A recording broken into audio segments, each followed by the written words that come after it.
Hello guys, welcome to my channel. So today is Monday, October 30, 2023. Bibigyan ko kayo ng update regarding my condition, yung Bell's palsy. So today is the official second week, no? Ika 2 weeks, no? Ika 2 weeks daw sakit ko. So recap tayo. 2 weeks ago, nag-camping kami weekend nung nag-eclipse. Sunday, nakaramdam ako ng panghihina. Hina. Tsaka antok na antok ako. Tapos, tinawagan ako misis ko, may naiwan daw siyang gamit. Daling ko daw doon sa ospital. So, dinala ko, pumasok ako sa ospital. Pag uwi ko, yun, natulog ako. Tapos, Monday, doon na nag-start, no? Sabi ko, teka, parang ang bigat ng ang bigat ng talukap ng mata ko, lalo na yung side na to. Tapos, parang mabigat. Basta mabigat. Hindi pa naman siya, wala pa naman siyang paralysis or something na similar. Para lang mabigat. Tapos yun nga, nung gumabi na, yan, napansin ko na pas lalo bumibigat. Tapos, yun nga, parang nawala na yung reflex, yung blink reflex ko. Hindi na ako nagbi-blink. Tapos nahirapan akong i-manipulate. Ibig sabihin, ganyan, mag-make faces, isara yung mata ko. Nahirapan ako. Tapos yung second day, yun, talaga full blown na napansin ko, pag nag-toothbrush ako ng gabi, nagmumumog ako, tumatalsik yung tubig dito sa side na to. So yun, nagkaroon ako ng muscle weakness dito sa right side of the face. Tapos pag kumakain ako, iba. Yun, mapapansin mo, pag nagtutoothbrush ka, pag kumakain ka, kasi hindi ka makanguya dito sa side na to eh. Kailangan consciously pipilitin mo, hindi yung dati kakain ka lang, automatic. Talagang i-struggle ka. Okay, so yun nga, nagpa-check up ako. Sabi ko, Bell's palsy to. Bell's palsy. Kasi, familiar na ako dahil nga, nagkasakit na ako ng ganito, like 20 years ago, matagal na. And, dati nga yan, nasa Lucena ako yung nagkasakit dati. Sa Mount Carmel ako nagpunta, diretso sa neuro, no? Sa neuro. Tapos, niresetahan ako ng prednisone, yan. Tapos tinanong ko yung neuro, anong cause ng Bell's palsy? Yeah, idiopathic, unknown. That's their way of saying na hindi nila alam. Hindi nila alam. Yeah. Idiopathic. Unknown ang cause. Pero they have reasons to believe na viral infection siya. Usually, yung chickenpox virus or shingles. And yun, never pa ako nagka-chickenpox. Never ako nagka-chickenpox. So siguro kaya mas madali akong ma-attack. Wala akong immune system against chickenpox virus. Anyway, so yun. So nung resetahan ako ng prednisone doon sa Mount Carmel sa LUD, sa Lucena, 1 week yata ako nag-PT noon. 1 week, drive ako papunta sa PT ng hospital, physical therapist ng hospital yan. May exercises na, ganyan, gagalaw-galawin mo yung mukha mo, ganyan. Tapos, kakabitan ka ng machine, yung TENS, Transcutaneous Electrical Nerve Stimulation ba yun? Transcutaneous Electrical Nerve Stimulation. Tama, TENS, TENS machine. So, yun, 1 week yun, no? At that time, siyempre, pag first time magkaroon ng Bell's palsy, magpapanik ka talaga. Kasi natatakot ka, baka mamaya maging permanente na. No? And awa ng Diyos, gumaling naman ako. Actually, bumili pa ako ng TENS unit ko sa Bambang. Ganto kalaki, parang shoebox. Parang siyang bomba. Tapos may mga wire-wire, no? Tapos kakabit mo sa mukha mo. May intensity. Yan, lalakasan mo kung gusto mo. Kinukuryente niya yung mukha mo para magising, bumalik sa dati. Kasi sabi, yung Bell's palsy namamaga yung nerve muscle. Yung nerve muscle. Yung cranial nerve number 7, no? Yan yung nerve mo, kakalat yan, ganyan. Maga eh. So, messed up yung electrical impulse. So, hindi tama yung, yung electrical impulse. So, yun, bumili ako sa sarili kong TENS machine. Diyos, gumaling naman ako. So, ganun yung nangyari dito sa akin ngayon. So, 2 weeks ago, yun nga, no? Sabi ko, nung nag-toothbrush ako nung gabi at tumatalsik yung tubig dito, doon ko na, sabi ko, confirm, Bell's palsy to. So, nung pumunta ako sa doktor, sa urgent care dito, sinabi ko sa doktora, possible Bell's palsy. Kasi ganyan, kasi dati na akong nagkaroon ng ganito, ganyan. Tapos sabi ng doktor, wala siyang ginawa sa akin, hindi ako hinawakan, hindi tinesting yung mata ko. I can see it. Bell's palsy, sabi niya gano'n. Pinadali ko yung trabaho niya. Hindi na siya mag-iisip kung ano yung sakit ko. So, niresetahan niya ako ng prednisone 2 weeks ago. And inaalok niya pa ako ng antiviral in combination with prednisone. Sabi ko, Doc, I'll just take the prednisone.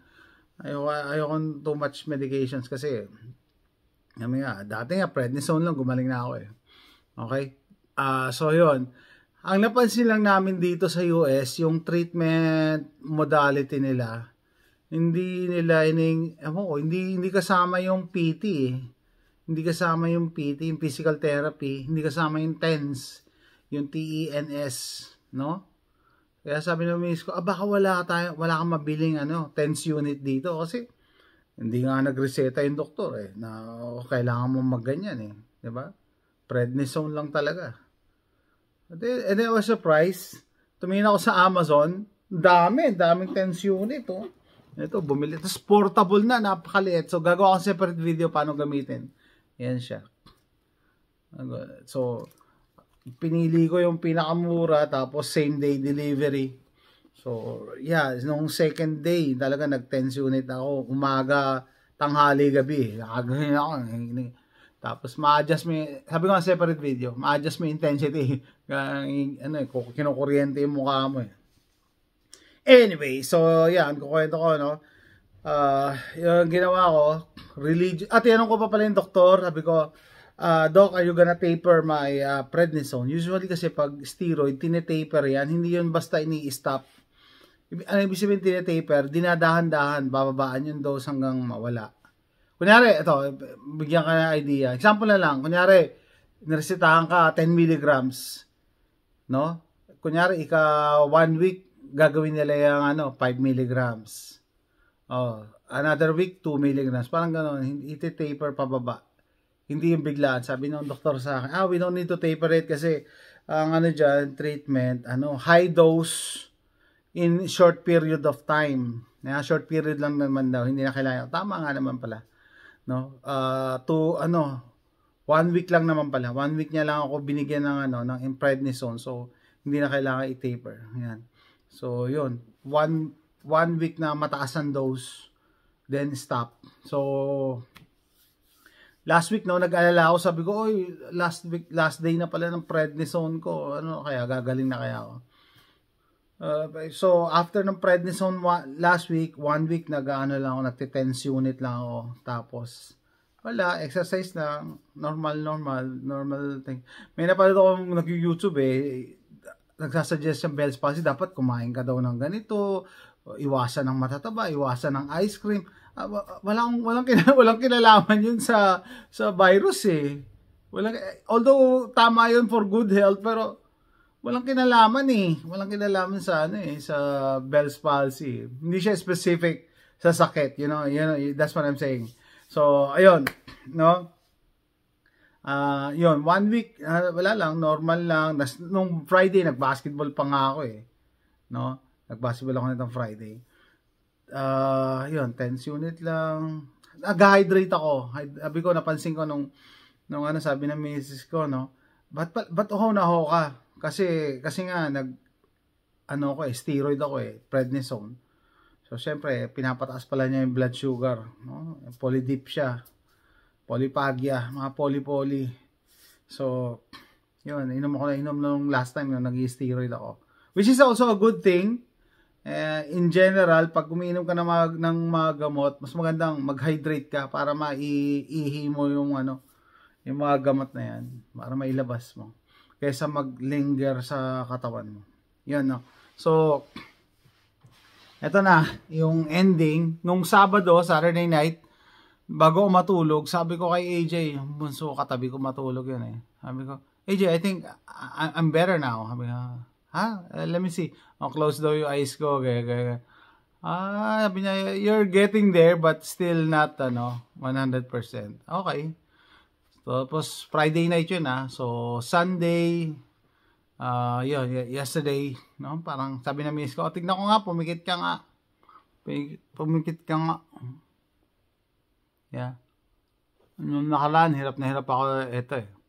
Hindi ko although, hindi siya pa rin siya kasing ng left side ko na kaya kong kumindat na ganyan.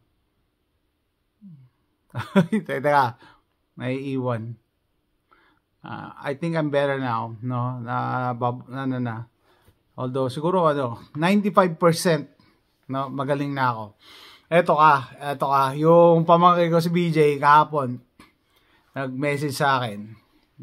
Gutom na gutom pa naman ako. Papunta ako dun sa Filipino store, bibila ang pagkain. Sabi niya, kumusta ka na? Sabi ko, magaling na ako. Sabi ko, I think, magaling na ako. Di ba ganyan, may follow-up check-up yan sa doktor, ganyan. Sabi ko, wala. Sabi ko, para saan?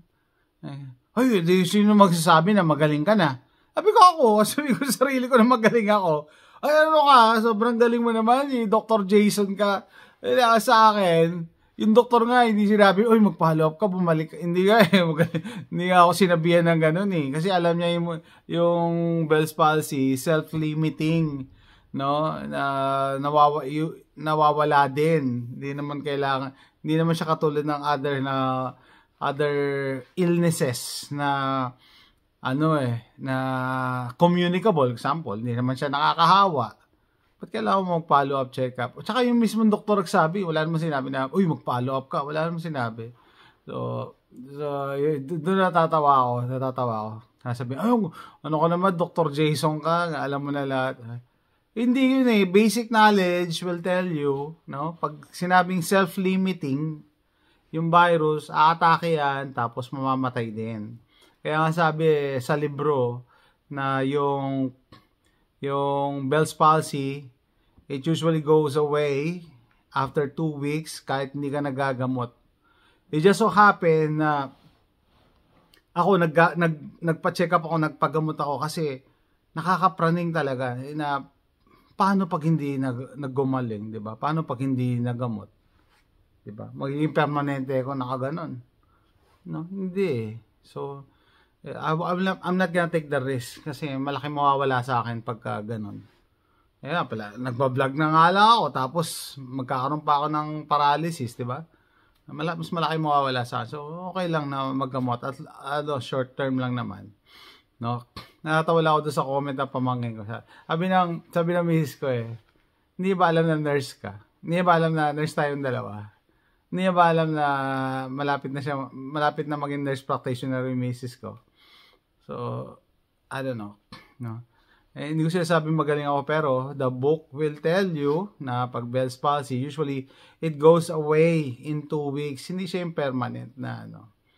And then yung some people naglalast longer than 2 weeks, maybe months, no? Depende sa tao. Iba-iba kasi tayo. Iba-iba syempre, yung body natin diyan papasok yung word na idiosyncrasy, no? Magkakaiba. And then syempre siguro magkakaiba rin kung may ginagawa tayo or wala. Ayun nga, sabi ko, nagte-tense ako, TENS unit. Tapos, yun nga, nag-prednisone ako in 1 week. So, siguro, pag wala kang ginamot, mawawala din, pero mas matagal. Yun lang. No? Ano ba? So, yun natatawa ko. Sabi na miss ko, sabi pa sa akin, magtatawa na kami. Sabi, ba't di mo sinabi sa kanya na, ganyan dapat ganyan yung course of illness niyan. Sabi ko, hindi, ayoko sabihin. Baka may matutunan. Baka may matutunan mahirap na. No? May mga tao sobrang galing kasi na mahirap turuan. Anyway, so yun lang, i-update ko lang kayo, no? Ay, officially magaling na siguro ako. Magaling na. Maybe not 100%, maybe 95 to 98%. Pero at least, alam mo, pag yung katawan mo, mararamdaman mo na may sakit ka. Yun yung sinabi ko sa inyo, di ba, last 2 weeks ago, nung nagka-Bell's palsy ako, na kahit wala akong lagnat, parang there's something wrong with me. Yung parang nanghihina na ewan. Parang hindi, yung mga tipong hindi ka pwede mag-sprint na tumakbo. Yun, mabigat ang katawan mo. Kahit wala kang lagnat walang masakit sa katawan. Yun, gayon naramdaman ko siguro nung pumasok yung virus sa katawan ko. Okay? So, what else? So, yan guys yan. Ano na ako. Sorry din sa mga mga haters and bashers, no? Hindi permanente kasi ang Bell's palsy, talagang temporary lang yan. Okay, sorry to disappoint you. And also, shout out sa kaibigan natin si Sir Toti sa Baile. Sabi ko, na-psych ko siya kasi a few days ago, 4 days ago. Sabi ko, parang hindi ko na nakita nagko-comment si Sir. Yung pala nagkasakit daw siya, nagpa-opera ng cataract. Which is also, sabi ko nga, it's a good thing na okay ka na, no? Mas maganda kasi yung yung may happy ending, sabihin. Nagkasakit ka nga pero gumaling naman, 'di ba? Kahit pa paano, 'di ba? Kahit na sabihin mo, ay nagkasakit na nga ako, hindi, at least gumaling ka na, naayos mo na yung problema mo. No, sabi ko, lalo na pag tayo tumatanda na, pag tayo tumapak ng 40, lumalabas na talaga yung mga sakit natin. Whether we like it or not, kahit mga minor illnesses, minor vision changes, mapapansin mo talaga Ay, wala, it's part of life. Hindi pwedeng invincible. Okay? So, yun lang guys. Salamat sa mga well-wishers, no? Sa mga nagtatanong ng kung kumusta na ako. Yan, magaling na ako. Kasi, iba na naramdaman ko, nawala na yung panghihina ng katawan ko dati. Sabi ko sa inyo, nung Friday, nag-basketball nga ako Naka-4 ba akong games? 4 games pa nga yata ako Anyway, so yun po guys. Salamat. And if you like this video, please click like and subscribe. And thanks for watching. Bye.